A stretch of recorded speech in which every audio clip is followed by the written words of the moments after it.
Hi, this is Usha. Welcome to Rathod's IAS classes. Today in this lecture, we are going to see the current affairs of 5th January 2021. In this lecture, we are going to see 8 articles which are very much relevant to UPSC. So let's get started with our first article. And if you see the title, it says, Biggest COVID-19 vaccination program set to begin. So this article mainly focusing on COVID-19 vaccination. So this article will be important regarding health, which comes under GS paper 2. And this article will be important regarding mains point of view. So now let us have a detailed discussion on this topic. So let us see the context and as well as important details which are highlighted in this article. So the context says that our Honorable Prime Minister, he said that the world's biggest inoculation drive against COVID-19 which is said to begin in the country. So in this context, he appreciated scientists, technicians for Made in India vaccine. So recently we know that DGCI Drug Controller General of India approved two vaccine, that is Covaxin and the Covishield. Covaxin from the Bharat Biotech and the Covishield from the Serum Institute of India. Mainly DGCI gave the approval for the restricted emergency use. So in this way, it went for the massive inoculation drive. We are going to have a massive inoculation drive in the country. So in this context, our Prime Minister also focused on the Made in India. So he said that Made in India products not only have the global demand, but also global acceptance. So because this Covishield vaccine also got the authorization in the UK. So in this context, whatever the products which are making, so we need to focus on the both quality and as well as quantity. Quality is as much as important as quality. So our standard should rise with our scale. So he also focused on the quality products. And the next he also said that we don't want to fill the world with the Indian goods, but we must win the hearts of every customers of Indian products in every corner of the world. So it is one of the important aim here. So in this context, we need to revise Covaxin, Covishield and Made in India. So this is a homework for you people. And now let us see the next article. Title says PIL, that is Public Interest Litigation. Please seek safeguard for ICC members. So this article mainly talking about one important act, that is Prevention of Sexual Harassment at Workplace Act of 2013. So this article will be very important regarding polity, especially regarding mains point of view. So now let us have a detailed discussion on this topic. So this article mainly focusing on Prevention of Sexual Harassment at Workplace Act 2013. So if you see the context, it mainly says that this PIL plea was filed in the Bombay High Court. So this PIL, that is Public Interest Litigation, mainly seeking that members of the internal committee complaints set up under this Prevention of Sexual Harassment at Workplace Act, that to be declared as a public servants. So whenever they are declaring as a public servants, so they need to provide some safeguards like stability of the tenure. So whenever they are providing certain safeguards, then what happened? The people under this committee, they will work without any fear. So this is the context here. And now let us see some facts regarding this act, that is Prevention of Sexual Harassment at Workplace Act. So this act mainly talks about the complaint of the sexual harassment, and according to this act, it mainly says that whenever the sexual harassment which happened in the workplace, so within 3 months of time it should be complained. And the next one is, if the incidents have been take place over a time, that is more than one time, then the complaint should be made within 3 months from the last date of incident. So this is the first important provision. And according to this act, there is an internal complaints committee. So this internal complaints committee also have the discretion to extend the time limit, that is more than 3 months, whenever this internal complaints committee satisfied that circumstances which prevented the woman from filing the complaint. So whenever this ICC that satisfied regarding the circumstances, so it also has some discretionary power to increase the time limit more than 3 months. And this act mainly contemplates the constitution of this internal complaints committee at the workplace and also at the local complaints committee from the district level and as well as even at the block levels. So it is a duty of the district officer or the district collector or deputy collector. They are mainly responsible for facilitating and also the monitoring the activities, whether this working organizations or whether these working places who employed more than 10 employees, they need to establish this internal complaints committee. So what happens if there is any company which is employing less than 10 employees? So whenever any organization which is employing less than 10 employees, then there will be appropriate government. So this appropriate government that will receive the complaints from this establishment who employed less than 10 employees in that organization. So if you see the composition of this internal complaints committee, so it need at least 4 members plus one presiding officer. So this presiding officer will be or shall be the woman at senior level when compared to these 4 members. So if that organization there is no woman employee which is available, then in that condition we need to go for the nomination. We need to nominate a woman as a presiding officer from another office or administration unit or workplace or another organization. And in this way, this internal complaints committee need to record these reasons. That means whenever it is showing some discretionary power that is more than 3 months of the time that is given. So in that condition, this internal complaints committee that need to record the reasons here why it is showing the discretionary powers. So these are some important facts regarding the ICC that you should remember. Now let us see the next article. Title says budget session to be held amid curbs.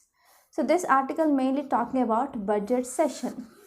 So this article will be important regarding polity, especially from prelims point of view. Now let us see the details regarding this article.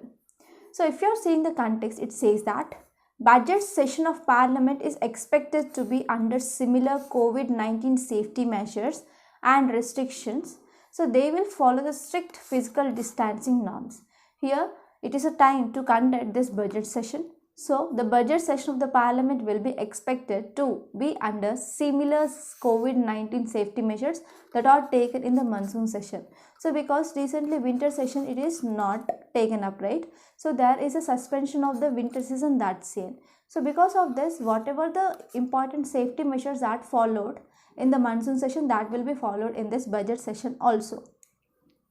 And Parliament expected to convene this budget session in the 4th week of January, and budget is presented on the 1st February. So this is the one important prelims fact.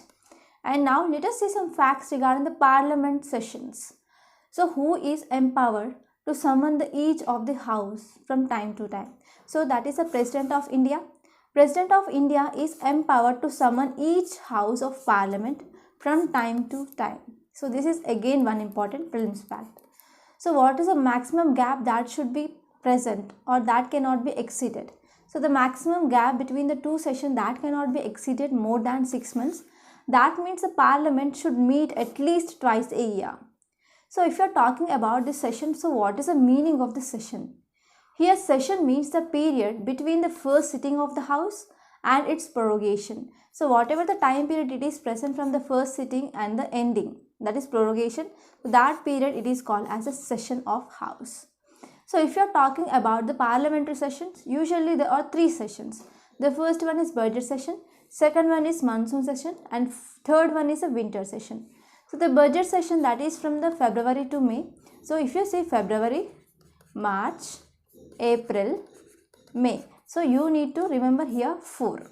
So budget session from February to May, you need to remember the number 4.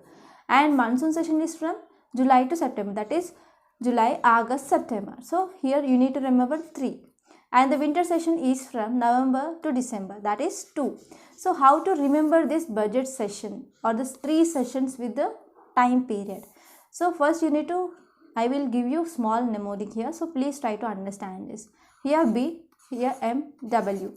So BMW, it is a brand of car, right? So BMW, here F, J, N. F, J, N, 4, 3, 2. So this is the mnemonic. BMW fast जाते नहीं. F for February, J for July, N for November. Here 4 means you need to count February, March, April, May, and July, August, September. November means November, December. So this is a mnemonic that you can use to remember these sessions. Okay. And now let us see some important facts regarding these sessions one by one. The first one is budget session. So this budget session, which will be held in the February to May every year. So it is considered as one of the highly crucial session of the Parliament. So in this session, the budget will be presented on February 1st of every year. And if you see under this budget session, members, they will discuss the various provisions of the budget, and as well as they will also have the discussions regarding the matter of concerning taxation. And the next one is this session every year starts with the president address to both the houses. So these are the some important thing. And the next one is monsoon session. This monsoon session will be held in the July to September every year. So in this session, which mainly talks about the matters of the public interest. And the next one is winter session. It is a very small session, and it is the shortest session of all the sessions. So it will be held in the mid-November to mid-December every year. So what are the important things which are discussed? So what are the things which are left in the second session that will be discussed in this winter session? So these are the some important things that you should remember regarding the sessions of Parliament. I hope it is clear. Now let us see the next article. Title says Vietnam buys Indian rice for the first time in decades. So this article mainly focusing on import of rice by Vietnam. So why this import of rice by the Vietnam is important? Because if you see regarding the Vietnam, it is the world's third biggest exporter of rice, but now it became the importer of the rice. So because of this article will be important regarding economy, which comes under GS paper 3. So let us have a detailed discussion on this topic. So the context says Vietnam started buying the grains from India for the first time in the decades. So for the first time, Vietnam started importing the rice from the India. So because the local prices, they jumped to the highest in the last 9 years. From last 9 years, how is the price now? It is increased than that price. So because there is a limited domestic supplies of the rice in the Vietnam. So because of the decrease in the supply of the rice, there is an increase in the cost of the rice by last 9 years. So because of this, Vietnam came up with the import of the rice from India.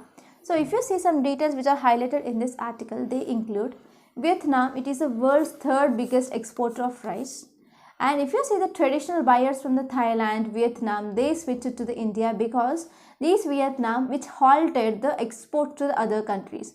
So the countries which are dependent on the Vietnam for the imports of the rice, now they are moving towards India.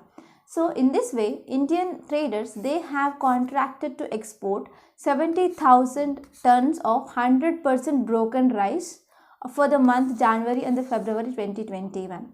So if you are comparing the price of this rice in the Vietnam for the 5% of the broken rice, the cost here that ranges from $500 to $505 per ton. And if you see for the Indian prices, it is $381 to $387. So the price is also affordable. So because of this, many countries are attracted towards India for the exports. And if you see in this context, you mainly focus on the rice imported from India. So this rice which is imported from India by the Vietnam, so because of the poor quality of the rice we are exporting, that is 100% broken rice, so they are mainly used for the animal feeds and also beverages. So why imports? Because the Vietnam total paddy output in 2020 fell 1.85%. So it is about 42.61 million tons of paddy. That is approximately 21.35 million tons of the rice according to the preliminary data. So because of the decrease in the production of the paddy or because of the decrease in the production of the rice, they are going for the imports. So this is the gist of this article. I hope it is clear. Now let us see the next article. So before seeing this article, I want to make a small announcement. We launched a new course of current affairs. So this current affairs course will be useful mainly to clear the prelims and as well as mains. So if you see some important highlights, we are providing the current affairs PDF by 9 p.m. So it will contain mainly articles from the different sources like The Hindu, Indian Express, Down to Earth, AIR and PIB. So you will have a comprehensive package or comprehensive compiling of this current affairs PDF. We are also providing weekly prelims practice questions with the video solutions, and also we are providing mains answer writing practice and essay practice. So in this way it will be very helpful to clear UPSC. If you are interested, please enroll into that course and the link which is given in the description box below.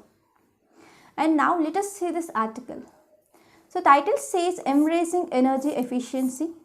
So if you see the central theme, it mainly says that doing so can bring down the household energy bills and reduce the financial stress of DISCOMs. So this article mainly says that these DISCOMs, these are the power distributing industries or power distributing companies, right? So these DISCOMs, they are mainly facing crisis. So what happened here, mainly to resolve these DISCOMs financial stress and as well as to bring down the household energy bills, so we need to move towards energy efficiency. So this article mainly talking about energy efficiency. Okay, energy efficiency. So this article will be very important regarding environment and ecology and as well as economy. So which comes under GS paper 3, and this topic will be very important regarding mains, not from prelims. Now let us have a detailed discussion on this topic.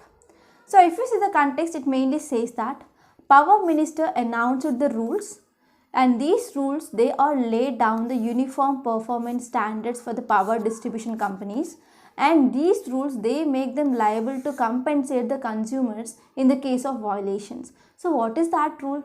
That rule here is Electricity Rights of Consumer Rule 2020. So recently Power Minister came up with this Electricity Rights of Consumer Rule 2020. So according to these rules, they mainly lay down the uniform performance standards that to be followed by these DISCOMs, and it also giving the power to the DISCOMs to compensate the consumers who are violating these rules. So this is the context here. If you see background regarding the DISCOMs, these DISCOMs, they are mainly struggling to manage their finances because there is drop in the payment rates. In this COVID-19, consumers, they are struggling to pay their bills. So because of this, here DISCOMs, they are struggling mainly to manage their finances. So in this context, Government of India also sanctioned some liquidity relief, and those are just short term, not for the long term.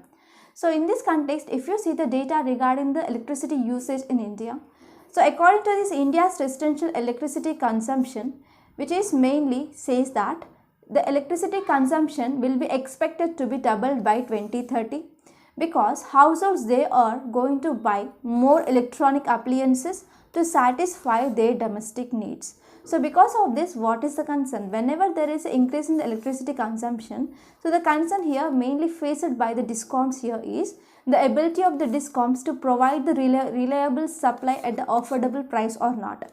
If you are talking about whenever these DISCOMs are providing electricity to the industrial units, they will charge rupees more than 5 rupees per unit.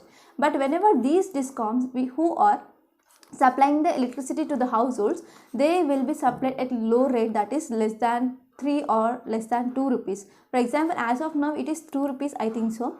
So they will charge 2 rupees per unit. Whenever they are providing the electricity for the industrial units, they will charge more.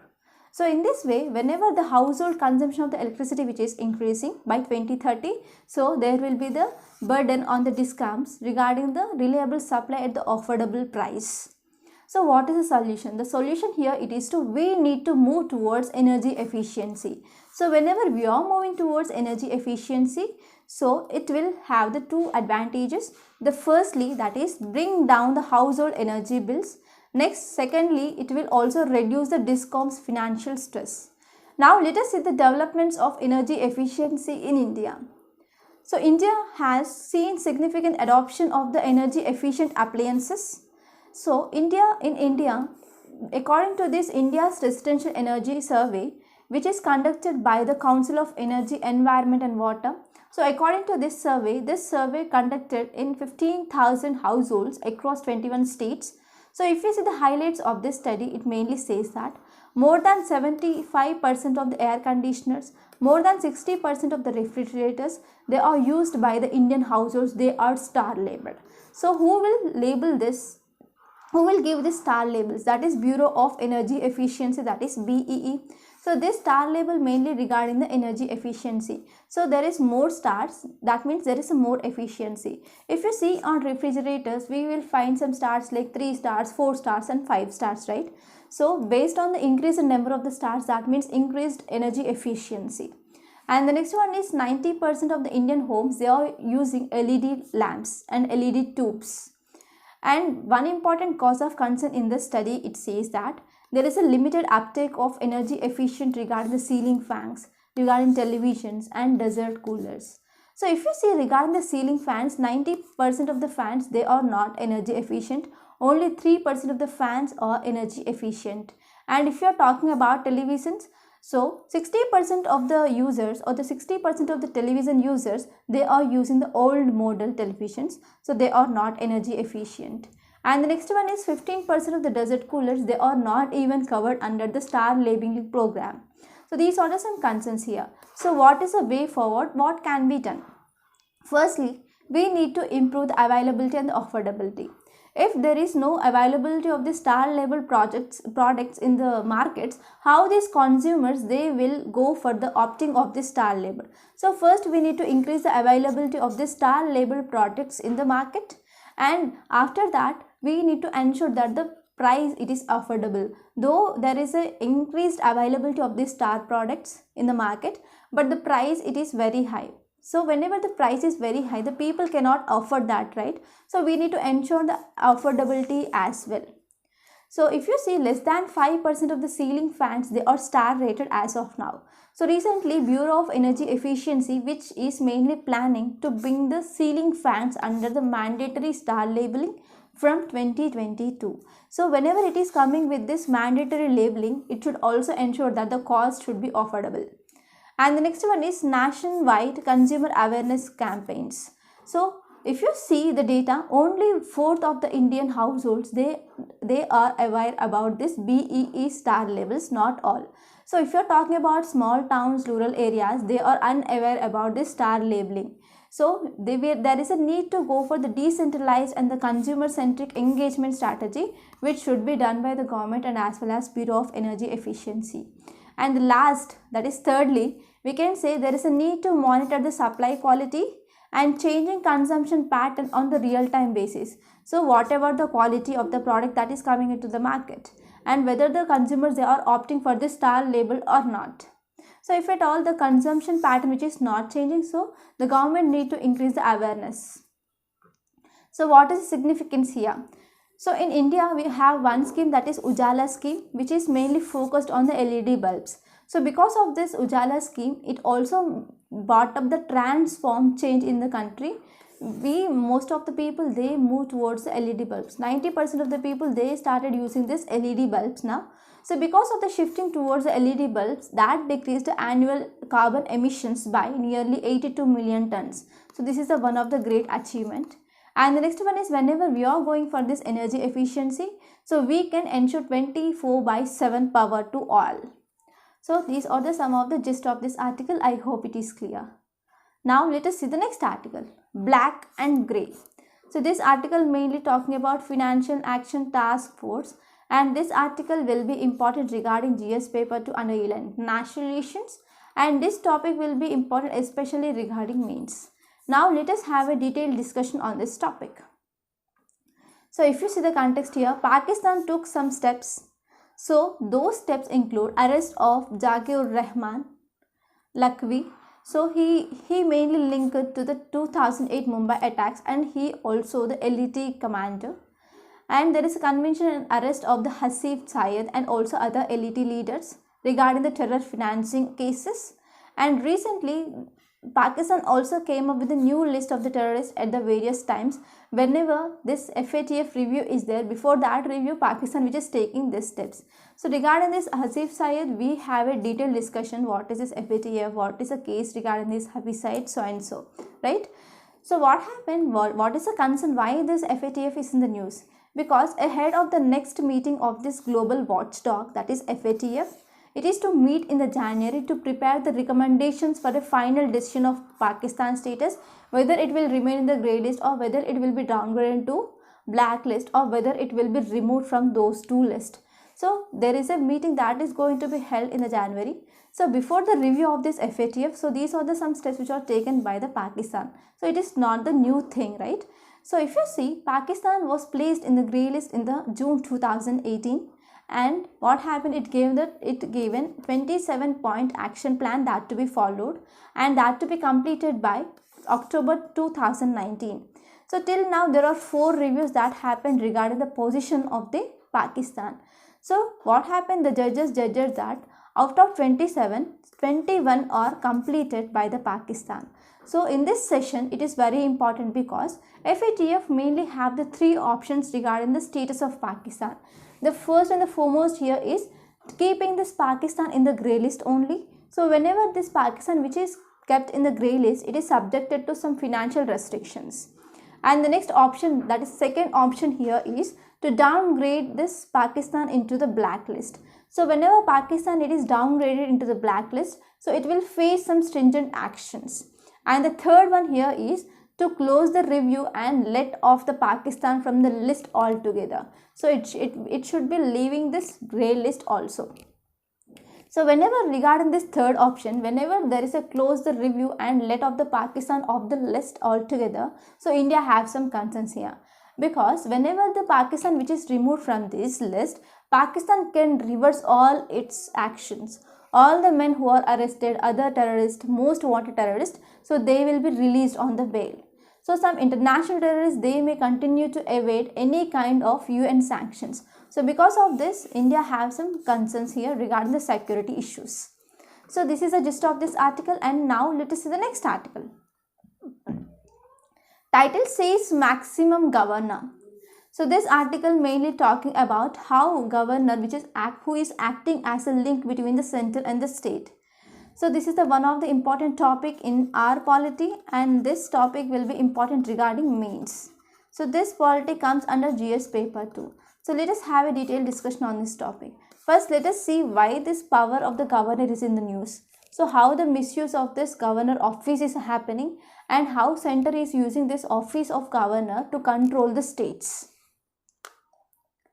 So if you see the context, recently Kerala governor, who is frequently using his powerful orator, that is public speaking skills, to defend the center, and also he is questioning the state on the sensitive topic and also making the partition and as well as undermines the democratic process. So here Kerala governor mainly using his powerful public speaking mainly to defending the center. He is defending the center on one side, and on another side he is questioning the state on the sensitive topics. So one more thing here is Kerala governor also refused to convene the special session of the assembly, and he also questioned for the urgency, what is the urgency of this special session, and he also thought that assembly mainly lacked the jurisdiction to offer the solutions for the farmers protest, because these farm laws they all came up by the center. So in this context, assembly do not have any power to make a discussion on those. So because of this, what happened, there is an encroachment upon the powers of legislature and the elected government, and we are seeing the abuse of the authority as a nominal head of the state. So who is the nominal head of the state? That is governor. And who is the executive head? That is CM.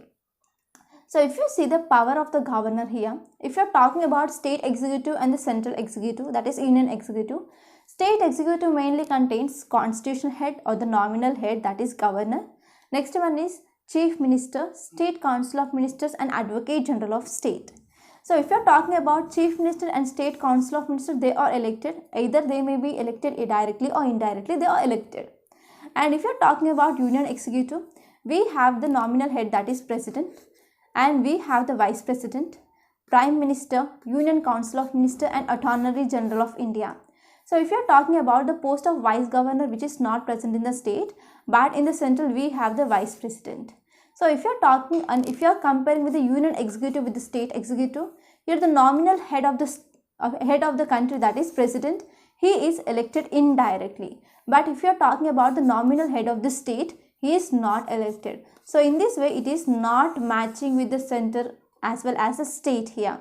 So if you are talking about the constitutional head or the nominal head, you are making somebody, that means President of India appoints the governor.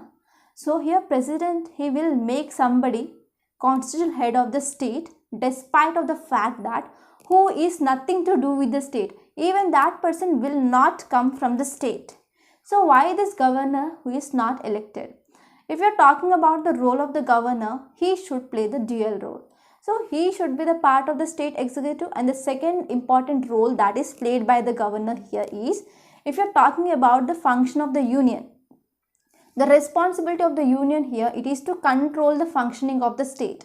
So how union will control the function of the state? That is only through this office of governor here. So in this way, this governor office mainly acts as a collecting link.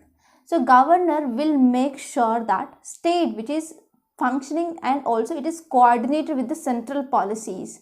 So because of this we can say we have the quasi-federal state with the unitary tilt. So this is the gist of this article. And now let us see the next article. Title says quality of JICs, a solution to urban unemployment. So it is mainly talking about urban unemployment, and we are comparing this urban unemployment with the rural employment scheme, that is MGNREGA. So this article mainly talking about there is a need to come up with the urban employment schemes. So this article will be important regarding economy point of view, which comes under GS paper 3, and this article will be important regarding mains. Now let us see this article in a great detail. So this article mainly focusing on the urban employment. So there is a need of the urban employment opportunities. So if you see the background, because of this COVID-19, that is global pandemic, we are facing economic crisis. So we also faced the contraction in our quarter 1, that is 23.9% of contraction that is seen. So because of this, the debates are going across the country regarding fiscal expansion. There is a viability of the V-shaped recovery or not. But the debates, they are mainly shifted focus away from the question of employment in the country. So if you are talking about the data, so this data mainly given by the Center for Monitoring Indian Economy. So it said that there is a gradual slowdown of employment recovery that is seen.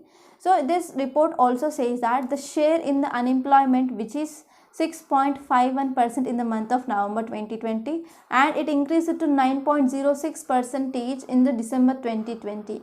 So when we are talking about the MGNREGA scheme, that is Rural Employment Guarantee Act, so it increased the employment opportunities in the rural area, and it also increased the outlay by 243% in the person working days, and Rural Development Ministry, which mainly spent about 90% of the allocated resources by the month of November. So though it spent 90% of the allocation resource, still it is unable to fulfill the needs of nearly 30% of the rural people.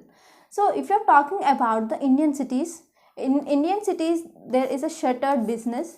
So millions of the workers, they left the urban areas and they went for some of them they went for the new form of work here. So this new form of the work here is gig workers. So gig economy to be their only source of employment in this condition. So if you see the report, mainly based on the study of gig workers on 11 digital platforms, mainly those study based on evaluating on the 5 metrics like the fair pay, fair condition, fair contracts, fair management, fair representation. So in this study, it mainly highlights that only 2 firms, that is Urban Company and the Flipkart, they ranked more than 5 points out of 10 points. And other 7 firms, they have only less than 2 or 2 ratings. And the next one is the bottom rankings mainly occupied by the 4 Indian giants, that is Uber, Ola, Swiggy, and as well as Zomato. So in this way, if there is no urban equivalent that is present with this MGNREGA, which is present in the rural areas, so the government mainly needs to focus on the new forms of employment. So if we are focusing on the new forms of employment for these gig workers, there are some concerns. So the first concern here is our current understanding of this gig work and as well as gig workers is limited. So we are not having a comprehensive understanding of the gig workers. And the next one is studies mainly evaluating the scale and the impact of these platforms. It is very less in this condition.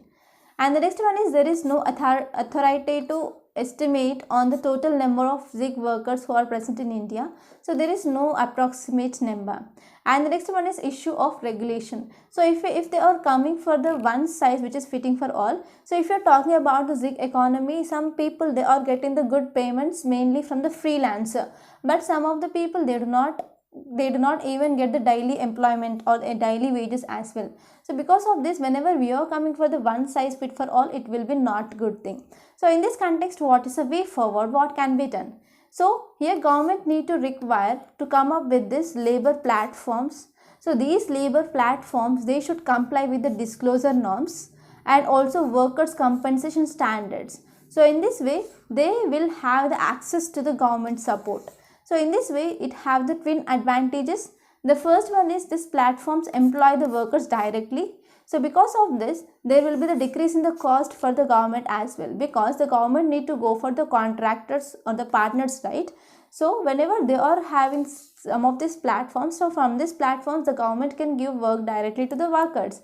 So in this way, it will also decrease the cost of the government, and also it will create the environment that where the firms they are more likely to cooperate with the state. So in this way, these are the some steps that can be taken by the government. So this is the gist of this article. I hope it is clear. And now let us see the main question.